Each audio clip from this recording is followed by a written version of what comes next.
So this story goes back about 6 or 7 years ago, and I was giving out the matzah for the Mitzvah Share program, and I had met amongst the many people I was giving matzah to was one particular Yid who wasn't religious. His name was Scott, and he was a car dealer. He was a general manager at an Infinity dealership, and I was doing business with him. So every year I call him and I say, Scott, what are you doing? He goes, oh, the Seder. And I used to send him matzah, and he was very thankful, and it was probably the only thing he did for Pesach.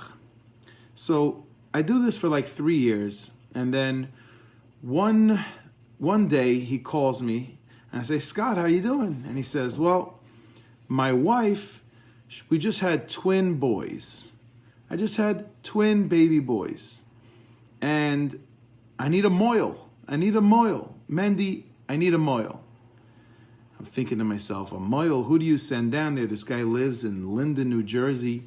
He says, yeah, I don't want to go to the temple. I need a moil. So I immediately call the famous Rabbi Fisher, and I say, Rabbi Fisher? He goes, yes. And he had just done a bris for my son a few months before, and he says, already? I said, no, not for me. I said, I have a situation. I have twin boys. They need a bris.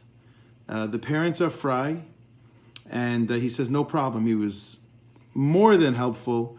And he went down there and he met them. And Scott calls me and he says, he gave them 2 names. I forget the names, but he gave them Yiddish names. And they had a real bris.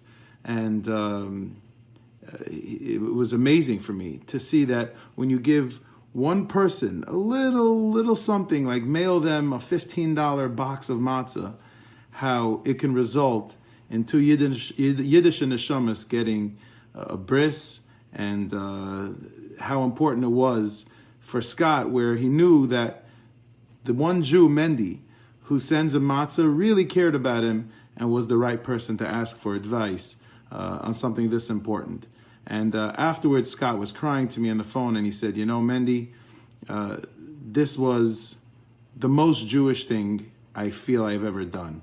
And it's funny because giving him matzah every year is pretty Jewish for me too. It's a small thing, but when you do it again and again and see how it affects everybody, you realize that it's one small act that's really encompassing everything we are as Yidden. Like the Baal Shem Tov says, if the Torah is Chad, if the Torah is one, and Yisrael is Chad, and Yidden are all one, then even if you're holding one small part of the Torah, or even if you're touching one Jew, you're holding the entire Torah, and you're holding entire Klal Yisrael. May we all be zeicha to a Chag kosher v'sameach, and see the good